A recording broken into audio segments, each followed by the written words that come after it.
ആലോചിക്കുവാണെങ്കിൽ ഈ റേസിസം നിങ്ങളൊന്ന് ആലോചിച്ച് നോക്കിക്കുക. ഇപ്പം ഒരു മലയാളിക്ക് തമിഴനെ മലയാളി പൊതുവെ നമ്മളൊരു മലയാളി ആയിരിക്കെ നമ്മൾ ഒരു മലയാളിയോടായിരിക്കും സംസാരിക്കാനും അതുപോലെ ഇടപെടാനും അതുപോലെ ഇപ്പം നമ്മൾ വേറൊരു രാജ്യത്ത് പോയെന്ന് തന്നെ ഇരിക്കട്ടെ, ഗൾഫിലോ അമേരിക്കയിലോ ഇംഗ്ലണ്ടിലോ എവിടെയെങ്കിലും പോയാൽ തന്നെ നമ്മൾ നമ്മുടേതായ കമ്മ്യൂണിറ്റി, ഒരു മലയാളി കട അല്ലെങ്കിൽ മലയാളി കമ്മ്യൂണിറ്റി, നമ്മുടെ ഫ്രണ്ട്സിനെ ആക്കുന്നത് തന്നെ മലയാളി ഫ്രണ്ട്സിനെ ആക്കാനായിരിക്കും നമ്മൾ ശ്രമിക്കുന്നത്.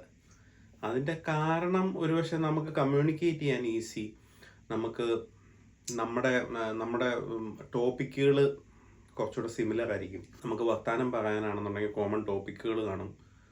അതുപോലെ ഇപ്പം നമുക്ക് സ്ഥലങ്ങളെപ്പറ്റി സംസാരിക്കാം, സിനിമയെപ്പറ്റി സംസാരിക്കാം, അല്ലെങ്കിൽ വേറെ എന്തിനെങ്കിലും ഫുഡിനെ പറ്റി സംസാരിക്കാം.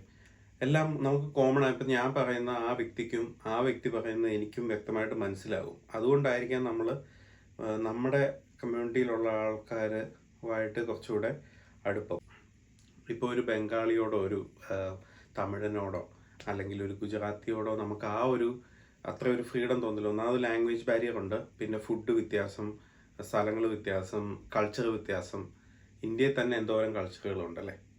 ഇപ്പം നമ്മൾ ഈ പറഞ്ഞ കേരളത്തിൽ തന്നെ മലബാർ, തിരുവിതാംകൂർ അങ്ങനെ ഡിവൈഡ് ഉണ്ട്, കൊച്ചി അത് വേറെ, അങ്ങനെ ഡിവൈഡ് ഉണ്ട്. ഇവർ തമ്മിൽ തന്നെ ഫൈറ്റ് ഉണ്ട്. ഇപ്പം ഞാനൊക്കെ കോളേജ് പഠിച്ചുകൊണ്ടിരുന്ന സമയത്ത് എറണാകുളത്തു നിന്ന് കുറേ പേരുണ്ടായിരുന്നു, അതുപോലെ കോട്ടയത്തു നിന്നും കുറേ പേരുണ്ടായിരുന്നു. ഇവർ തമ്മിലുള്ള ഒരു ഫൈറ്റൊക്കെ ഒരു തമാശ രീതിയിലാണ്, അങ്ങനെ സീരിയസ് ഒന്നും ഒരിക്കലും ആയിട്ടില്ല. എന്നാലും നമുക്കൊരു നേരം പോക്കിന് അങ്ങനെ ചെയ്യാറുണ്ടായിരുന്നു.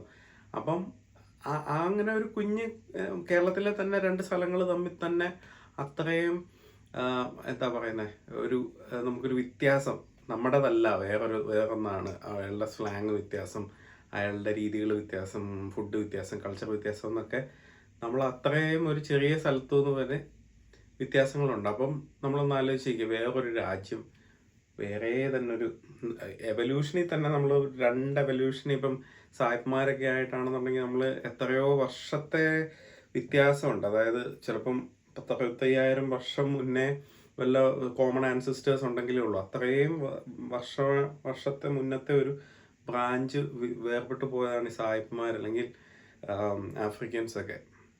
അവർ മനുഷ്യരുടെ രൂപമാണെന്ന് ഉള്ളെങ്കിലും കൾച്ചറൊക്കെ എൻറ്റയർലി ഡിഫറെൻറ്റ്, ഫുഡ് ഡിഫറെൻറ്റ്, എല്ലാം ഡിഫറൻസ്. അത് ഈ കാലാവസ്ഥ ഒരു ഫാക്ടർ ആയിരിക്കാം. അങ്ങനെ ഒരുപാട് വ്യത്യാസങ്ങളുള്ളതുകൊണ്ടായിരിക്കാം നമുക്ക് ആ വ്യക്തികളുമായിട്ട് പെട്ടെന്ന് അടുക്കാനായിട്ടൊരു പ്രയാസം. അയ്യോ ഇത് ഞാനല്ലല്ലോ, ഇത് എൻ്റെ ഒരു സമൂഹം അല്ലല്ലോ എന്നുള്ള ഒരു ഫീലിംഗ് വരുന്നത്. ഇത് ബേസിക്കലി ഒരു ഹ്യൂമൻ ഇൻസ്റ്റിങ്ക്റ്റ് ആയിരിക്കാം. അത് തോന്നുന്നതുകൊണ്ടായിരിക്കാം ഒരു പക്ഷെ മനുഷ്യർ ഇങ്ങനെ എന്താ പറയുന്നത്, ഈ റേസിസം എന്നുള്ളതിൻ്റെ ഒരു ബേസ് ഫോം പറയാം. എൻ്റെ ഒരു അനുഭവം പറയാം. ഞാൻ UK-ലെത്തി ഒരു 5-6 വർഷമൊക്കെ കഴിഞ്ഞിട്ട് ഒരു പ്രാവശ്യം നാട്ടിൽ ചെന്നപ്പം ഈ ബംഗാളികൾ നാട്ടിലേക്ക് നമ്മുടെ കേരളത്തിലേക്ക് വന്നു തുടങ്ങുന്ന ഒരു ടൈമാണ്. ആ സമയത്ത് ഇപ്പം എൻ്റെ നാട്ടിൽ ഞാൻ പോകുമ്പം എല്ലായിടത്തും മലയാളികളെ മാത്രമേ എക്സ്പെക്റ്റ് ചെയ്യുന്നുള്ളൂ. ആ സമയത്ത് ഞാൻ ഒരു തിയേറ്ററിൽ പോയപ്പം അവിടെ അവിടുത്തെ ഇങ്ങനെ തിയേറ്ററിലുള്ള സ്നാക്സിൻ്റെ കടയിൽ നിൽക്കുന്ന ബംഗാളികൾ. അപ്പോൾ അവരെന്നോട് മലയാളത്തിൽ പറയാൻ ശ്രമിക്കുക. അപ്പം എനിക്ക് ഒറ്റ വേർഡ് കേട്ടപ്പോൾ തന്നെ മനസ്സിലായി ഇത് മലയാളിയല്ല, വേറെ ആരോ ആണെന്ന്. അപ്പോൾ എനിക്ക് സത്യം പറഞ്ഞാൽ പെട്ടെന്നൊരു ഞെട്ടലായിരുന്നു ഉണ്ടായത്. ആ ഞെട്ടലാണ്. അപ്പോൾ ഞാൻ റിയലൈസ് ചെയ്തു, ഞാൻ ഞെട്ടേണ്ട കാര്യമില്ല, ഇത് ശരിക്കും പറഞ്ഞ ഒരു ഇന്ത്യക്കാരൻ തന്നെയാണ്. പക്ഷെ മലയാളി അല്ലാത്തത് കൊണ്ട് ഞാൻ അവിടെ ഒരു ഞെട്ടി. പക്ഷേ എനിക്ക് തോന്നുന്നു ഞാൻ ആ ഒരു ഞെട്ടലിൻ്റെ പുറകെ ഞാൻ ഇച്ചിരി ഒരു മലയാളികളോട് പെരുമാറുന്ന പോലെ ഒരു ഫ്രണ്ട്ലി ആയിട്ടല്ല പുള്ളിയോട് സംസാരിച്ചതെന്ന് എനിക്ക് തോന്നുന്നു. ഞാനൊരു ആത്മപരിശോധന നടത്തി നോക്കിയപ്പം അതിൽ പിന്നെ ഞാൻ എന്താ പറയുന്നത്, നോർമലായിട്ട് ബിഹേവ് ചെയ്യാൻ ശ്രമിക്കാറുണ്ട്. പതുക്കെ അങ്ങനെ ശ്രമിച്ച് അത് നോർമലായിട്ടുമുണ്ട്. പിന്നീട് നമ്മൾ നാട്ടിൽ പോകുമ്പോഴെല്ലാം എനിക്ക് തോന്നുന്നു മിക്ക സ്ഥലങ്ങളിലും തന്നെ വേറെ സംസ്ഥാനക്കാർ ജോലി ചെയ്യാറുണ്ട്.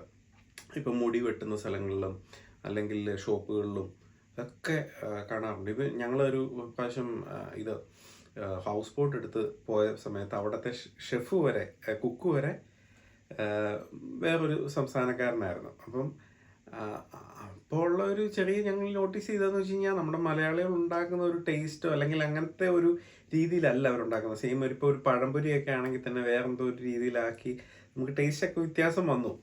പക്ഷേ സ്റ്റിൽ ഞാൻ അയാളോട് റൂഡായിട്ട് ബിഹേവ് ചെയ്യാനോ അങ്ങനെയൊന്നും യാതൊരു അവകാശവും എനിക്കില്ല. ഒബ്വിയസ്ലി. കാരണം അതൊരു ഇന്ത്യക്കാരനാണ്, നല്ലൊരു മനുഷ്യനാണ്. എന്നെപ്പോലെ തന്നെ ഒരു മനുഷ്യൻ. പുള്ളി അവിടെ ജോലി ചെയ്യുന്നു എന്നുള്ളത് മാത്രം. ഇപ്പം ഒരു മലയാളി അവിടെ ജോലി ചെയ്തിരുന്നെങ്കിൽ പെർഫെക്റ്റ് അടിപൊളി നല്ല ടേസ്റ്റുള്ള ഫുഡ് ആയിരിക്കണമെന്ന് ഒരിക്കലും ഒരു നിർബന്ധമില്ല. അങ്ങനെ ഇതൊക്കെ എൻ്റെ മനസ്സിൽ തോന്നുന്ന ഓരോ തോട്ടുകൾ ഞാനിങ്ങനെ ഷെയർ ചെയ്യുന്നതാണ്. എന്നാ പറയുന്നത്, ഈ റേസിസത്തിൻ്റെ ഒരു മെയിൻ സംഭവം എന്ന് പറയുന്നത് നമ്മുടേതല്ലാത്ത ഒരു സംഭവം ആളെ പെട്ടെന്ന് കാണുമ്പോൾ, പക്ഷെ അത് ഗെറ്റിംഗ് യൂസ് ടു ആകുമ്പോൾ അത് കുറച്ചൊക്കെ മാറേണ്ടതാണെന്നാണ് എനിക്ക് തോന്നുന്നത്. ഗെറ്റിംഗ് യൂസ് ടു അല്ലാത്തതിൻ്റെ കുഴപ്പമായിട്ടാണ് എനിക്ക് തോന്നാറുള്ളത്. പിന്നെ എന്നാ പറയുന്നത്, പിന്നെ കുറച്ച് പേര് എത്ര ഗെറ്റിംഗ് യൂസ് ടു ആണെങ്കിലും ഇപ്പം ചില രാജ്യങ്ങളിലൊക്കെ നമ്മളിപ്പോൾ പറയുന്നത് ഇപ്പം അമേരിക്ക, കാനഡ, UK, ഓസ്ട്രേലിയ, എവിടെ ആണെങ്കിലും പണ്ട് തൊട്ട് പല രാജ്യക്കാരെ കണ്ടു വന്നിട്ടുള്ള സമൂഹങ്ങളാണ്.